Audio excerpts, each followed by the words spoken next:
We got a good one for you today for the jungle mains or those looking for a new jungle hero to pick. Kallari is very sneaky, very high damage, and is rounding out the top of the meta for the jungle. Let's get into it. Before I jump into this, I just want to say this is a very specific build. We are doing a critical build on Kallari, so it's going to focus on one augment, but I could just go over all of them.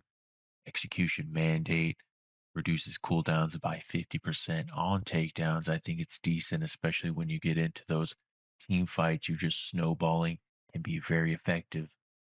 Deadly Finesse. I have another build for this. I think this is actually pretty decent for what it is. It's not super overpowered. If you consistently land your daggers, it is very, very good.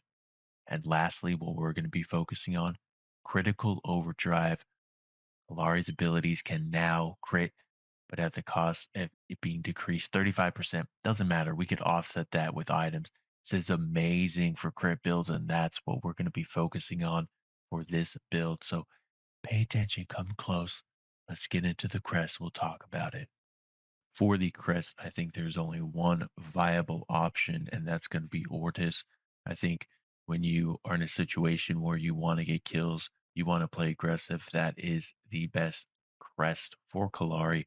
Now, the other two, of course, are still viable options. Next is going to give you that increased movement, while Witch Stalker will give you the cleanse for those pesky CC ults. So, you could go either way, but honestly, if you're an aggressive player, if you want to get high kills, Ortis is going to be your main crest. Pop it, go in a team fight, get some kills, get some permanent physical power.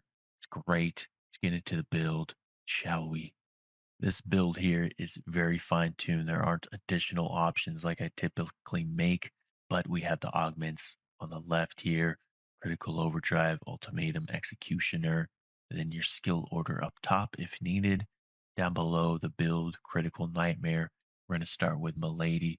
It's going to explode, killing heroes, and give you some of that penetration, ability haste. From there, we're just going to get some critical hit chance, max mana. That's where Solaris comes in. Typically, if you are surviving, you're going to run through your mana, but Solaris helps offset that a bit. From there, we're going to go into Vanquisher, but as I always say, Tainted Trident's right after. If you need to get Tainted Trident early, go right ahead. And then closing it out, we have Demolisher and Imperator, more critical chance, more physical power, and you get some, ignoring that physical armor. But this is a great build. It's got mana, it's got ability hate, it's got crit. Try it out. Let's get into the play style. To start off, I just want to let you know, if you're not already a Kallari player is not a setup hero. They are not an initiator, they are an executioner. So if you are on a team, hopefully there is a tank. If not, Godspeed. But Kallari really thrives in situations where you get in, you get out. You get in, you get out. You do your damage, you could get a kill, could not, but at least you're doing your poke.